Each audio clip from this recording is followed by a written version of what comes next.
In some countries, sport is like the national pastime. That's But in true. the Philippines, some might say that pageantry is the pastime.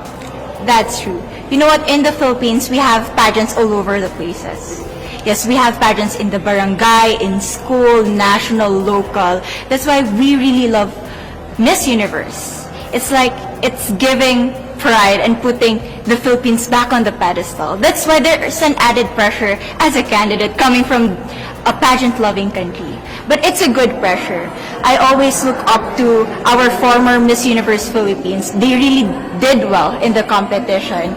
And now this is my time to show who I am, to offer what Rabiya can show to the rest of the universe. So I'm very happy, and at the same time, I'm excited to make all my kababayans proud. And hopefully I do. When I was a young girl, I used to watch Miss Universe on the television, and I thought, it's so far, it's so big, I can never get there. But to actually be here right now, knowing that in just a couple of days I'll be on that stage, I'm just so incredibly happy, and to be representing for my home country, Thailand. I'm in awe, I'm in shock, and it's the best feeling in the world. I'm so blessed to be here. And I cannot wait to be on that stage and really perform and make my country proud. Why do you think it is that the Philippines love pageants? We have appreciation for beauty. We do love pageant because we used to think that we wanted to be included in the world, I have to be honest, in the Philippines, my skin color used to be not the standard of beauty. I was obsessed whitening my skin because these are the kinds of beauty queen we see on the mainstream. But things were different now. That's why I'm very proud to be a morena. In the Philippines, we call it morena. It's brown skin girl.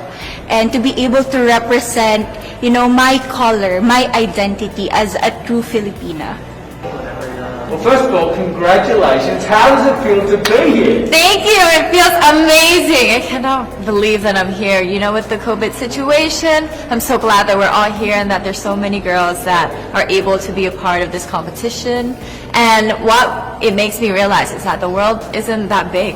When you see all the girls in the auditorium together from different countries, and everyone is so nice and so lovely, they're so warm, and I can't wait to get to know everyone. And also it's so unique to see that everyone was born into such different cultures, different languages, but we're all here together to tell our stories.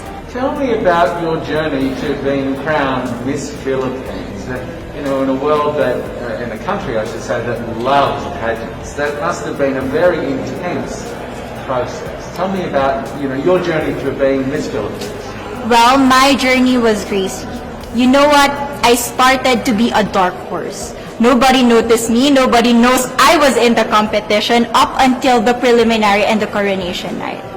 And when I won, I received different comments. Of course, there were people who didn't expect me to do well, who think that I cheated. That's why I need to redeem myself in Miss Universe. I really need to do well in this competition. And the thing is, I love pressure. I love criticism. I get better every day with that. You tell me I cannot do that, I turn to you and I'm going to say that, no, I can do it for myself. Good for you. And tell me about your journey, your road to getting here. I know you obviously was Thailand, but the physical journey to get here, did you just hop on a plane and get here, and was that easy or no? Oh my goodness. Well, Thailand is very far away. That's one thing. And I really had to, it wasn't a struggle to get the visa, but it was a long process. And when I got the visa, I was very excited. But the journey here, the physical journey, if you can believe it, it was more than 30 hours, all the way from Thailand, yes. So I had to make a stop at Istanbul, and the layover was 8 hours there. Oh my goodness, but it was so amazing. I'm so blessed that some of my teams were able to come with me as well, my national directors. So they were there to keep me company, making sure that I'm okay, and giving all the support. So how does it feel then to be on the global stage? How do you feel to be here in this moment, right now? It's crazy, but I'm overwhelmed with the support, not just from the Filipino community, but also from Thailand, Latin countries who do appreciate me as a candidate, as a person. It motivates me that I am beautiful, I can offer so much in this world, and when somebody believes in you, it gives you that extra energy to really do well and perform well. And in a world of COVID where you can't have family and friends, come with you potentially, Yes. how important is that support here on the ground? How important is it to know that, people at home are behind you? Oh my, it's absolutely everything. Knowing that you've got that support, it is the motivation that keeps me going every day. Every time I see a message online and they're saying that they're supporting Thailand, and it's so nice to see the nation coming together to support their candidate, to support their representative, and it's just how a country thrives. Because we cannot thrive alone, we have to move forward together. Yeah. So, do you have a sense with the girls, all of the girls competing, you're competing, but is there a sense of camaraderie with all of the girls? Is there like a real spirit to, motivate each other to do better?